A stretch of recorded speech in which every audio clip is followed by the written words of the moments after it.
demander à Maman Sibi de prier pour nous. Ça fait longtemps qu'on n'attend pas ta voix.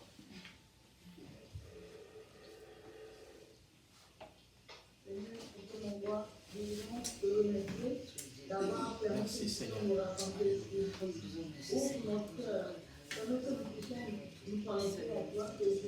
Oui, Père.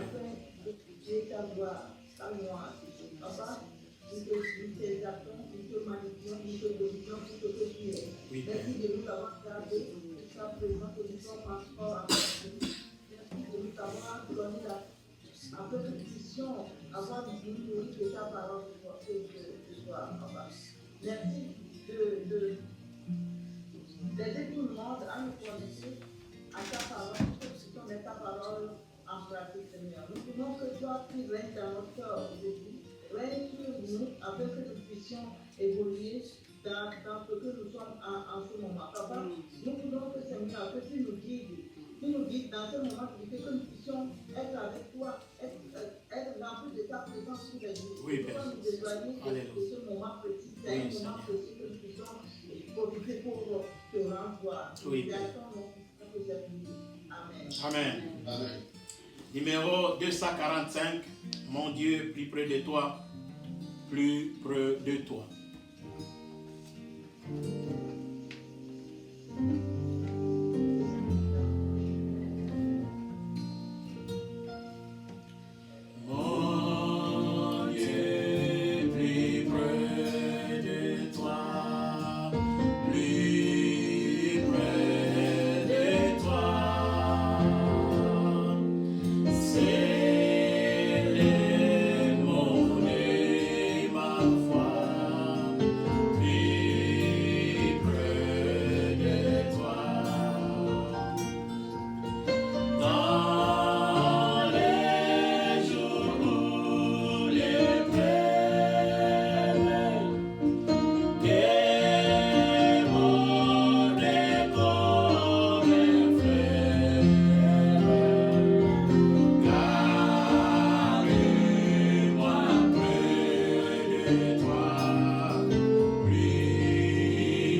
lorsque nous passons par des moments difficiles,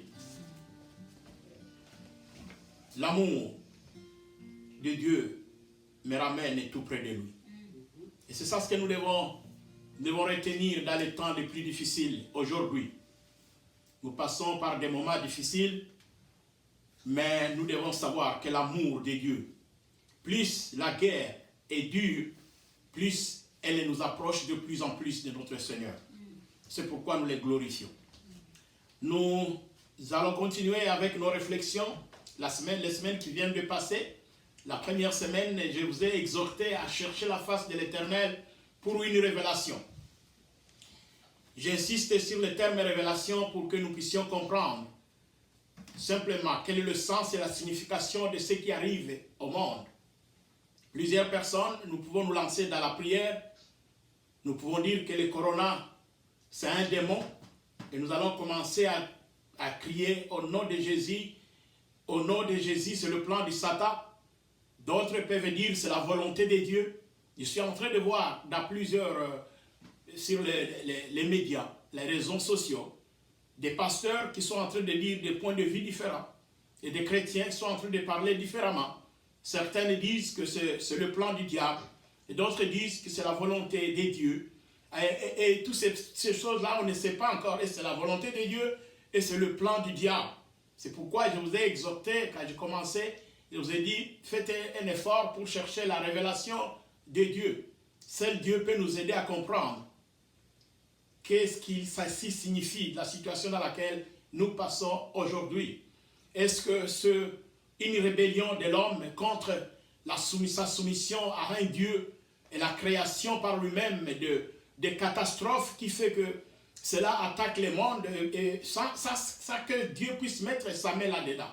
Ou alors c'est la main de Dieu qui a créé le virus pour que Dieu tue le monde? Ça demande une révélation. Et chacun de nous doit faire attention à la manière dont il prie. Mais ce que je vous ai, la façon dont je voulais que nous puissions en tant que chrétiens orienter nos raisonnements, c'est sûr ce que cela peut signifier dans la parole de Dieu. Que ce soit une guerre créée par les hommes, que ce soit quelque chose qui vient de ceci ou de cela, il y a de la place dans ceci, dans les signes de fin de temps. Et c'est là que je vous avais dit que c'est là où j'ai trouvé la place de cette chose, que je spécule sur l'origine, ou que je spécule sur si c'est Dieu ou si c'est Satan. Mais la première chose, la plus importante, c'est que moi j'ai voulu que je puisse comprendre ce que peut-être je crois dans mes spéculations et dans ma foi que ça fait partie des signes de fin de temps. Et que nous devrions donc comprendre que c'est une bonne chose, puisque notre Seigneur a dit, la semaine passée nous l'avons dit, que lorsque vous verrez les tremblements, lorsque vous verrez les hommes quitter leur lit, lorsque vous verrez les déclarations de guerre, oh, sachez que votre Seigneur est à la porte. Réjouissez-vous, revêtez-vous, remettez-vous encore en ordre, puisque votre Seigneur est à la porte et votre délivrance est plus près de vous que cela ne l'a été depuis très longtemps. C'est ce que nous avons dit, que pour nous c'est une occasion de dire, oh, nous voulons encore mesurer la température, nous voulons encore voir qu'est-ce qui nous reste pour que notre Seigneur arrive. Alors nous devons le glorifier, nous devons dire merci Seigneur, puisque tu ne veux pas nous prendre en surprise ou au dépourvu, tu veux nous apprendre, tu veux nous donner des signes qui nous montrent que réellement tu es à la porte. Aujourd'hui, nous voulons célébrer encore en domicile, dans la tradition de l'Église. Aujourd'hui, les personnes, les églises seraient aujourd'hui embellies par des branches de palmiers pour célébrer l'entrée triomphale de Jésus-Christ en Jérusalem. C'est une bonne fête, une très grande fête, mais le Seigneur a voulu que nous puissions le passer dans nos salons. Et alors, nous allons le passer à travers la méditation pour comprendre normalement qu'est-ce que cela signifiait, qu'est-ce qui était en train de prendre place à cet endroit bien précis de l'histoire de Jésus-Christ sur la terre. Alors, nous allons lire dans Luc chapitre 19, au verset 29 jusqu'à 40, et nous allons demander à notre fils Élie de lire pour nous. Ok. Le livre de Jésus. Amen. Lorsqu'il approcha de Bethphagée et de Bethanie, vers la montagne appelée montagne des Oliviers, Jésus envoya 2 de ses disciples en disant, disant, allez au village qui est en face. Quand vous y serez entrés, vous trouverez un nom attaché sur lequel aucun homme ne s'est jamais assis. Détachez-le et amenez-le. Si quelqu'un vous demande pourquoi le détachez-vous, vous lui répondez, le Seigneur en a besoin. Ceux qui étaient envoyés allèrent et trouvèrent les choses comme Jésus leur avait dit. Comment ils détachèrent l'anneau, ses maîtres leur dit, pourquoi détachez-vous l'anneau? Ils répondirent, le Seigneur en a besoin. Et ils amenèrent à Jésus l'anneau sur lequel ils jetèrent leurs vêtements et firent monter Jésus. Quand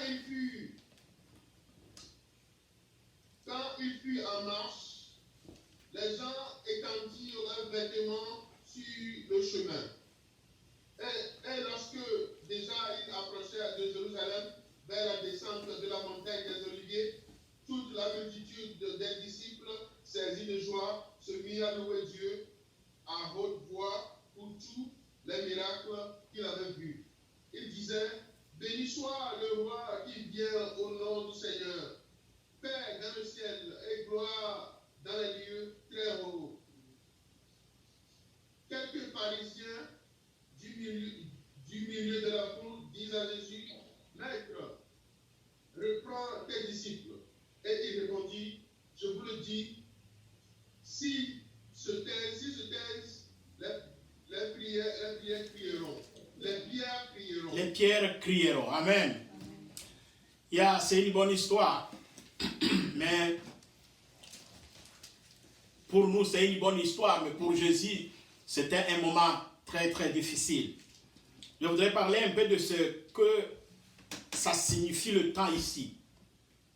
Avant que nous ne puissions savoir pourquoi le Seigneur a mis sur mon cœur ce passage pour aujourd'hui. Puisqu'on peut penser que ce n'est pas adapté aux circonstances dans lesquelles nous passons maintenant. Mais nous allons comprendre que c'est vraiment adapté. Jean chapitre 11, verset 8. Chapitre 11, verset 8, ça dit, les disciples lui dirent, Rabbi, les Juifs tout récemment cherchaient à te lapider et tu retournes encore en Judée. Ça, c'est le contexte dans lequel Jésus reçoit le message de la mort de Lazare. Jésus n'est pas dans la Judée. Il a fui la Judée. Il n'est pas dans la Judée. Il a fui la Judée puisqu'on voulait le lapider. Et c'est pendant qu'il n'était pas en Judée que son ami Lazare va mourir. Et la sœur de Lazare, les deux sœurs de Lazare envoient un messager à Jésus pour aller le chercher. Et Jésus, révélé par le Saint-Esprit que Lazare vient de mourir, décide de rentrer à Judée. Et là, c'était un moment très difficile puisque en Judée, c'est-à-dire en Jérusalem et les environs, on avait besoin de le voir, on voulait le voir pour le lapider, pour le tuer. C'était un moment où le peuple de la Judée était hostile à Jésus-Christ lui-même. Ils voulaient le tuer. Et c'est à ce moment-là bien précis que Jésus décide de regagner encore la Judée. Et les disciples lui disent, tu veux encore regagner là? Et on voulait te tuer. Un peu plus loin, nous allons voir que ils ont décidé à la fin, il dit, allons-y avec lui. Au verset 16, Thomas dit aux autres disciples, allons aussi en fait de mourir avec lui. Ce contexte ici confirme réellement que le temps n'était pas bon pour Jésus et pour les disciples. Allons mourir. Ils savaient que le voyage qu'ils commencent, les disciples savaient que c'était pour aller mourir avec leur maître. Ils arrivent chez Lazare, à Béthanie, là, c'était tout près à quelques kilomètres de la ville de Jérusalem. Et ils trouvent que les gens qui sont venus de Jérusalem sont venus consoler Marthe et sa sœur de la mort de leur frère. Et là, il y a un miracle qui tient place. Jésus guérit et il ressuscite Lazare. Quand il le ressuscite, la nouvelle se répand partout et arrive jusqu'à Jérusalem. Cette nouvelle précède Jésus-Christ et arrive à Jérusalem et prépare le terrain. Alors, après cela, maintenant, après cet événement, tout le monde, toute la contrée est saisie par cette nouvelle que Jésus vient de ressusciter Lazare. C'est dans ce contexte-là que Dieu prépare l'entrée triomphale de Jésus-Christ à Jérusalem. Alors, il entre à Jérusalem, un endroit hostile, un endroit où les hommes ne l'aiment pas, un endroit où les gens, c'est un paria. Jésus n'est pas accepté, n'est pas voulu, il n'est pas apprécié. Les gens ne veulent pas de lui à Jérusalem. Et c'est le jour-là que Jésus dit, je vais entrer à Jérusalem. Et quand il arrive tout près de Jérusalem, il choisit d'aller en Jérusalem, d'entrer en Jérusalem par un anneau. Et il envoie ses disciples, l'histoire, nous venons de les lire, aller chercher pour moi l'anneau qui n'a pas encore été utilisé par quelqu'un, amène-le-moi. Et si quelqu'un vous pose la question, dis-lui que le maître en a besoin. Nous avons déjà vu tout ça, nous avons dit ça, et c'est une bonne histoire que nous connaissons. Je voudrais seulement insister sur quelque chose, sur comment l'entrée a pu se passer. C'est ce qui est important. Et lorsque l'anneau arrive, la première chose, c'est qu'on l'embellit, on le couvre des habits, et puis on fait monter Jésus-Christ. La chose qui m'intéresse, c'est que les conséquences qui vont venir de cette entrée, une chose étrange, une chose qui n'est pas habituelle, c'est que dans ce que nous sommes en train de dire, nous avons vu là-bas dans ce que nous avons dit auparavant, que lorsque Jésus entre à Jérusalem, il y a les chansons qui commencent à ça. On entend des chants. Et quand on entend des chants, on se rend compte que les gens commencent à chanter. Au verset 38, ils disent, béni soit le roi qui vient au nom du Seigneur. L'entrée de Jésus-Christ est devenue directement un cortège royal. Puisque la chanson qui est chantée comme si c'est le roi qui entrait en Jérusalem. Et nous voudrons donc examiner un peu le moyen par lequel le roi entre en Jérusalem. Il entre par un anneau. Quelque chose inhabituel pour le cortège royal. Très simple, rudimentaire, le moyen minime. Je voudrais ici vous ramener sur notre sujet de chaque jour. Notre Dieu, c'est un Dieu de moyens simples. Jésus utilise le moyen simple qui n'est pas utilisé par le roi pour aboutir à un cortège royal, un cortège de gloire et de louange, dans un endroit hostile. Des choses très importantes, et je crois que ça c'est une célébration de deux personnes, de deux êtres, je ne pense pas personne, être. Il y a d'abord l'anneau qui dit, oh, ma première fois de sortir, et on met des habits devant moi, on met des branches devant moi, je ne piétine pas le sol. Il y a un terrain bien pavé pour moi. Et il se pose la question, il se poserait la question, si c'était toi et moi, on se poserait la question, qu'est-ce qui fait que les choses ne sont plus ordinaires? Je deviens quelqu'un d'extraordinaire. Moi, petit anneau, j'ai toujours transporté des bois. Je n'ai jamais été applaudi. J'ai toujours transporté des bagages. Je n'ai jamais été applaudi. Aujourd'hui, pourquoi c'est contraire? Pourquoi c'est contraire? Et la réponse, c'est qu'il porte le Seigneur. Il porte Jésus. Et mes frères et sœurs, je vous dis que même dans les temps les plus difficiles, si nous portons Jésus, nous participons à la gloire de Jésus. Nous faisons partie prenante de la gloire de l'Éternel, car c'est nous qui les portons. Quel que soit le fait que nous ne sommes pas le plus riche, nous ne sommes pas le plus intelligent, nous ne sommes pas les plus grands, comme les gens peuvent le penser. Mais c'est si nous s'assoit Jésus-Christ, nous participons à la gloire de l'Éternel. Et aujourd'hui, nous devons vous dire que lorsque nous allons entrer dans l'hostilité de ce monde, lorsque nous allons faire face à cette hostilité au coronavirus, mais si nous portons sur nous Jésus-Christ, nous y entrons dans la gloire et avec Jésus et la victoire est de notre côté.